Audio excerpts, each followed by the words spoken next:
let's bring in Rami Khouri. He's in Boston. He's a distinguished public policy fellow at the American University of Beirut. Rami, good to see you. Good to have you. See, here's the thing. A few weeks ago, Israel violates the ceasefire, resumes its onslaught on Gaza, killing hundreds of Palestinians. Israel blocks the entry of humanitarian aid into the besieged enclave. The U.S. Launches airstrikes on Yemen, and now we are seeing Israel launching airstrikes on Lebanon. Is this connected? Yes, it is, and it has been really since 1948. But really in the last 10, 15 years, you've seen total American support for whatever Israel wants to do militarily in the region, especially in the Levant area. Iran is an issue that Israel and the U.S. have to negotiate what they do.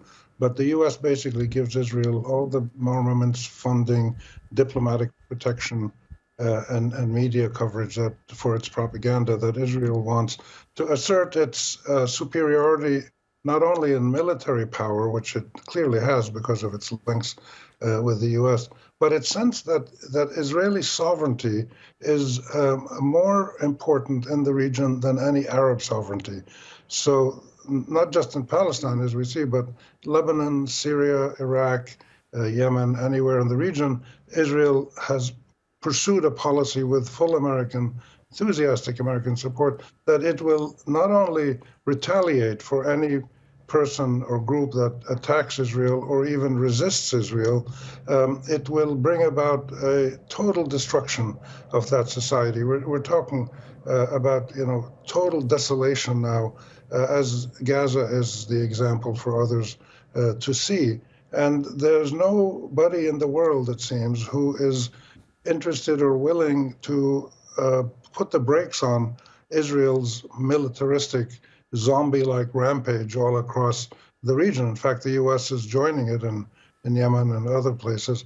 So this is a real problem that is never going to be resolved in Lebanon until the Israel-Palestine core issue is resolved, and that's going to take some time.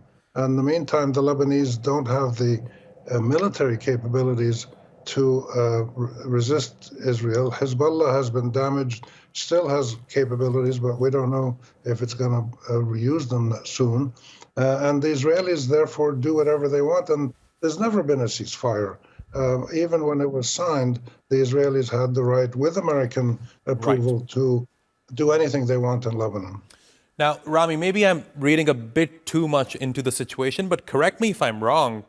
Israel bombing the Lebanese capital right when the Lebanese president is in Paris meeting the French president. Is that a message to Europe? I don't think so. The Israelis don't deal in messages. They deal in bombs.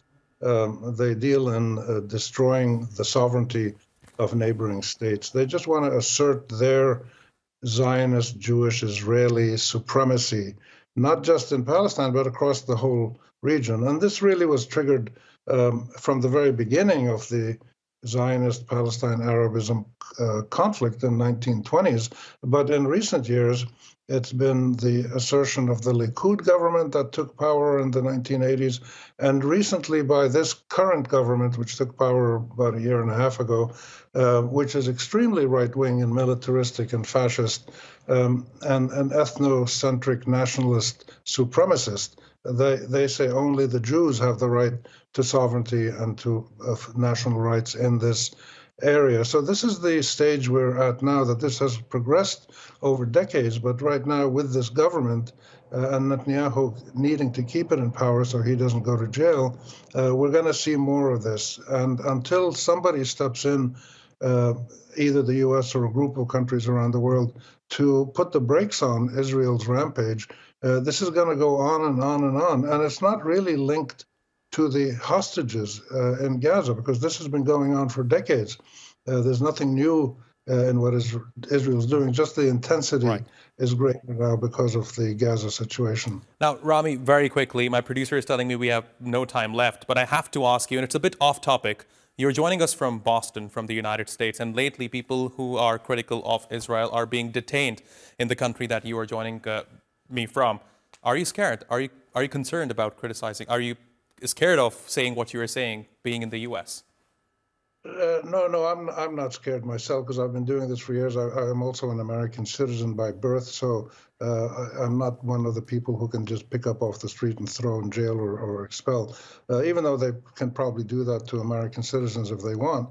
But there is great fear among many communities in this country, and they're also fighting back in a very, very impressive way, and we will see the results of this pushback in the weeks and months ahead. Mainly, you see it now in court cases, taking the government of the U.S. to court to prevent them from doing the kind of actions they're doing.